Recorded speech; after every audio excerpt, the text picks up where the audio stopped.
আল্লাহ সুবহানাহু ওয়া তাআলা এই কোরআন একটা রাতে নাজিল হয়েছে। কয় রাত? লাইলাতুল কদরে নাজিল হয়েছে, ঠিক না বেঠিক? একটা রাতে নাজিল হওয়ার কারণে আরো 364টা রাতও রাত, কিন্তু লাইলাতুল কদর রাতটাও রাত। ওই রাতের সাথে কোরআন মিশে যাওয়ার কারণে এক রাতের মর্যাদা আল্লাহ 83 বছর 4 মাসের ইবাদতের সমান করে দিয়েছেন।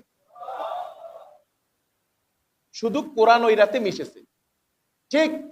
আপনারা বুঝতেছেন কথা? অন্য রাতগুলো রাত, লাইলাতুল কদর রাতটাও রাত, কিন্তু এই রাতের সাথে কোরআন মিশেছে, সেই জন্য রাতটার দাম সবচাইতে। পৃথিবীতে সব জায়গার নাম শুনেন, আজকে মানুষ 6 লাখ 7 লাখ টাকা কষ্টার্জিত টাকা সব ফেলে দিয়ে ছুটে চলে ভূমধ্য সাগর, আরব সাগর পাড়ি দিয়ে ছুটে চলেছে 2টি স্থান